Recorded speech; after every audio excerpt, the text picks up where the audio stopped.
Torcida Tricolor, muito boa tarde a você que está me assistindo. Daqui a pouquinho, às 8 da noite, tem Fla-Flu decisivo pela Copa do Brasil. Quem vencer passa de fase e o empate leva a partida a pênalti. Nesse vídeo aqui, eu vou trazer as últimas informações do Clássico. Tem muita mudança em ambos os times, informações muito importantes para a gente comentar nesse vídeo aqui. Beleza? Então, muito obrigado a você que está me assistindo pela sua audiência. Eu te convido a assistir esse vídeo aqui até o final para ficar por dentro de tudo o que está acontecendo com o Fluminense, tudo que vai acontecer no Fla-Flu de logo mais. Beleza? Antes da gente começar a falar das notícias, eu peço para você deixar o like nesse vídeo. Aqui embaixo do player do vídeo tem um botãozinho do joia. Se você puder clicar ali, vai dar uma ajuda, né, uma moral absurda para a gente que está todo dia aqui no YouTube produzindo conteúdo sobre o Fluminense, para você, tricolor, ficar muito bem informado, a gente fazendo esse trabalho de compilar as principais notícias do Flu, tudo em um só lugar, para você ficar por dentro de tudo, beleza? Então vamos lá, galera, vamos começar a falar dessa partida. Primeiro, né? Primeira notícia que eu quero trazer aqui é sobre o público presente no estádio, né? A gente, claro, as parciais de ingresso a gente já viu, já sabe, né? Até pelo histórico dos jogos do Fluminense, que muitas vezes elas acabam não significando tanta coisa, porque você divulga uma parcial, chega na hora, fulano desiste de ir e abre mão do ingresso, sem contar nos milhares de cambistas que existem em todos os eventos do nosso país, né, do Brasil. Imagina num evento de futebol, numa partida da magnitude do Fla-Flu. Enfim, a gente sabe, né, que o público presente a gente não pode ter muita certeza a partir das parciais, mas as parciais são boas para a gente ter uma ideia, né, de quantas pessoas estarão presentes lá no estádio.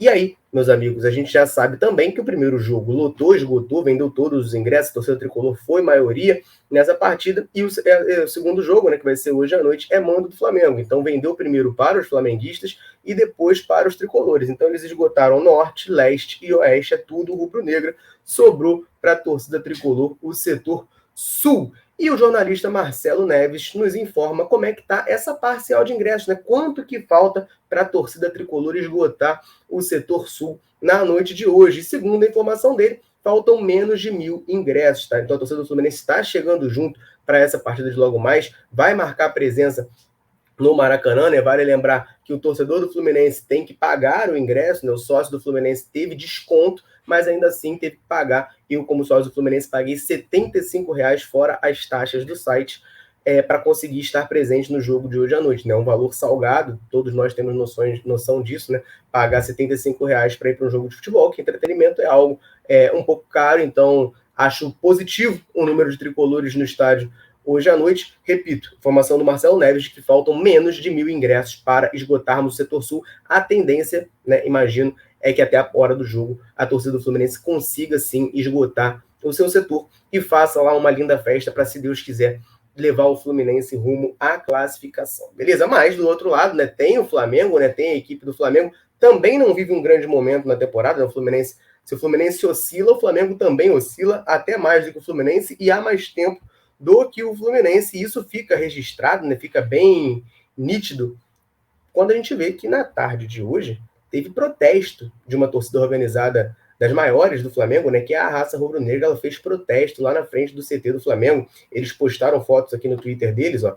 Tá aqui as imagens, ó. Eles postaram aqui um Vamos Flamengo, e aqui as fotos do protesto. O Flamengo está acima de qualquer problema pessoal.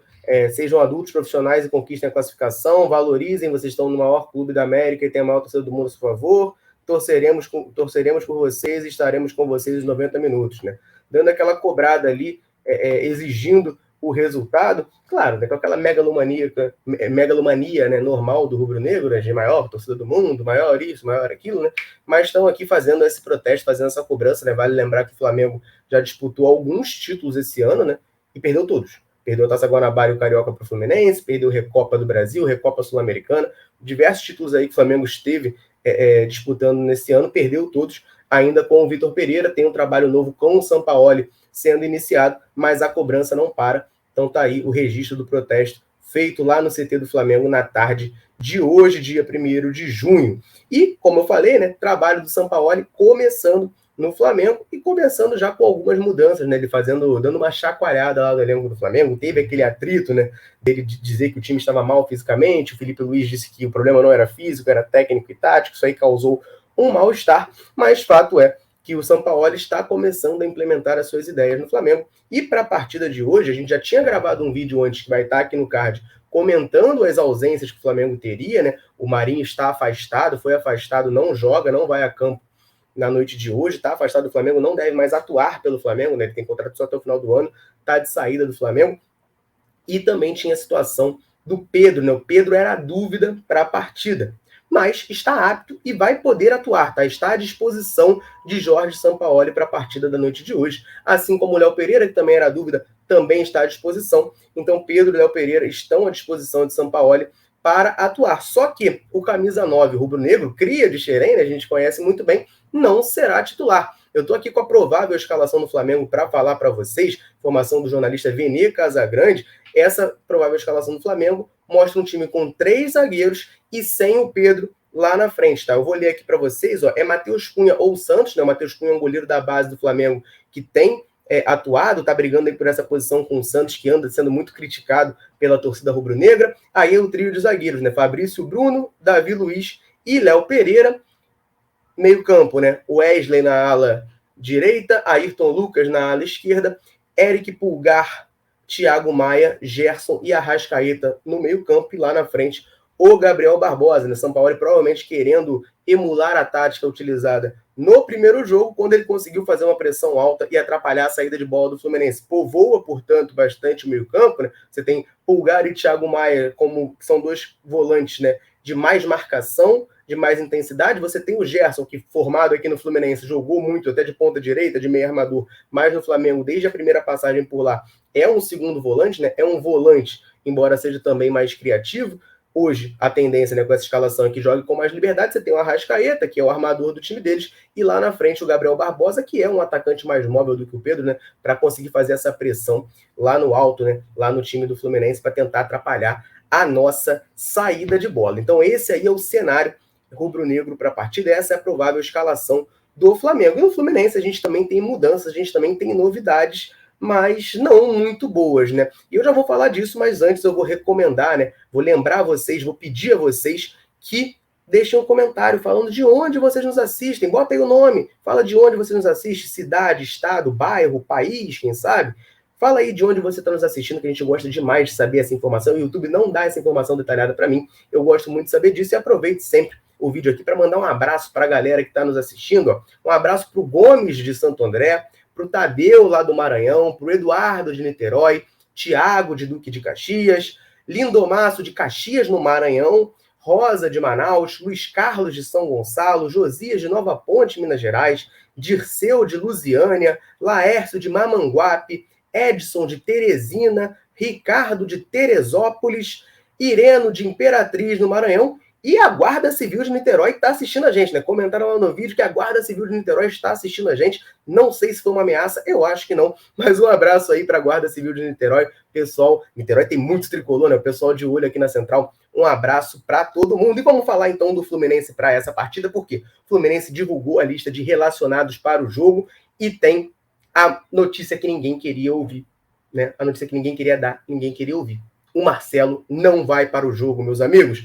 Vou botar aqui na tela ó, a lista de relacionados do Fluminense para a partida. Tem Fábio, Pedro Rangel, Vitor Eudes, Alexandre Jesus, né, o defensor Alexandre Jesus, David Braz, Felipe Andrade, Guga, João Henrique, que é o esquerdinha, Luan Freitas, Manuel, Nino, Samuel Xavier, no meio André, Arthur, Edinho, Giovani, John Arias, Lima, Martinelli, Ganso, Pirani, e lá na frente Alan, Cano, Isaac e John Kennedy. Portanto, vamos lá, antes de falar do Marcelo, na verdade, né, que eu vou ter que falar dele mais um pouco, comentário aqui importante, né? Luan Freitas sendo relacionado depois de muito tempo, sendo relacionado para uma partida do Fluminense, né? O Luan Freitas é um zagueiro de muito destaque no Sub-20, mas que teve, né, muitos problemas com lesões e até agora não havia sido relacionado. Em 2022 não foi relacionado para nenhum jogo, em 2023 está sendo relacionado pela primeira vez, né? A gente sabe que dessa lista ali sempre tem algum jogador que é cortado, pode acabar sendo ele, mas é bom ver o Luan Freitas já reaparecendo na relação do Fluminense. Isso indica, né, que ele está saudável, está conseguindo treinar, está conseguindo se recuperar e desejo muita sorte para ele, porque é um zagueiro que sempre teve muito destaque, sempre teve muita projeção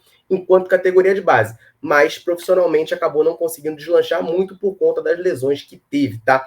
E aí, né, meus amigos, é o elefante no meio da sala que a gente vai ter que falar, é o Marcelo não sendo relacionado para essa partida, uma notícia que preocupa e preocupa muito, por quê?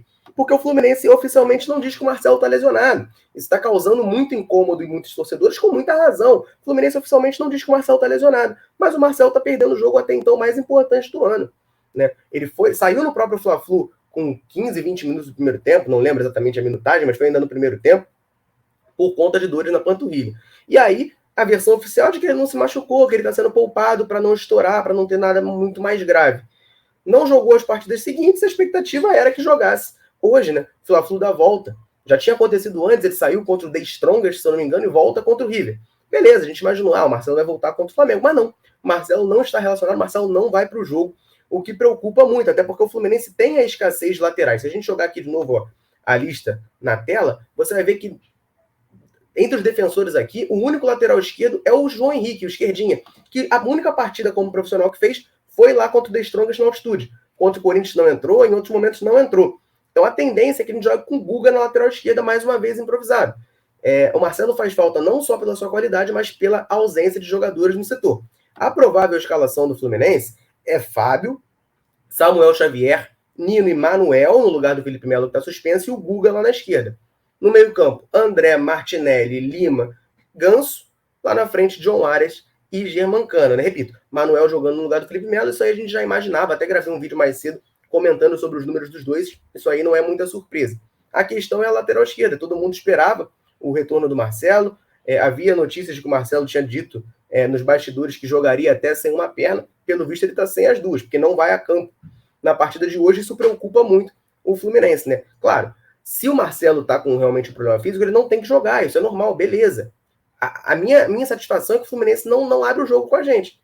A notícia que tem é que o Marcelo está sendo poupado, preservado. Mas vai ser poupado do jogo mais importante até agora, de um Fla-Flu decisivo, o Marcelo vai ser poupado?